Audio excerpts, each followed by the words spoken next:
The we is a term I use to refer to the relationship from a couple's perspective. The we is simply the marriage or the relationship. It's important to know what goes into the we and what doesn't. According to the Life Simplified concepts, the we is made up of a bundle of specific arrangements and agreements that, when properly negotiated and agreed to, becomes the relationship.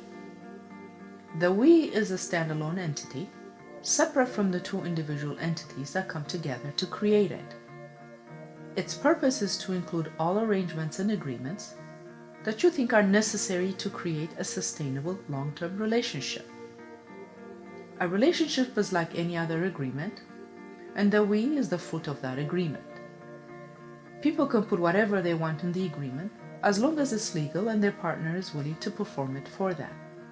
However, as part of the many agreements that make up the bundle, I strongly suggest that the 5 levels of compatibility be negotiated in the relationship as part of the overall agreement.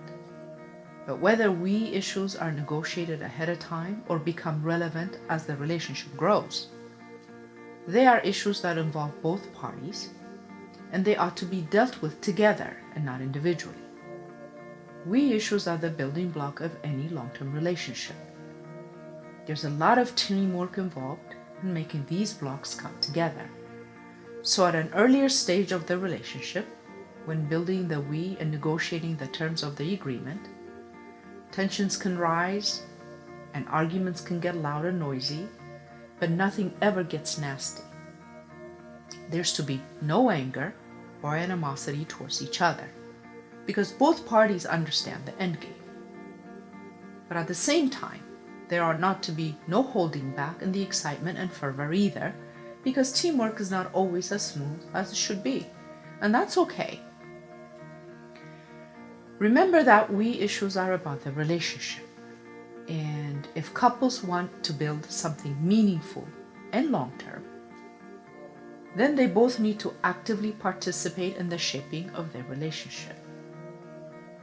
But they should also make sure the argument or discussion that takes place during the process should not escalate to a personal attack. The process of building and maintaining a long-term relationship becomes personal when the couple allows their individual I issues to interfere. So, the 2 most important elements in building and maintaining a successful and healthy relationship are: 1, to build the we based on 5 levels of compatibility, and 2, to keep all I issues away from the we.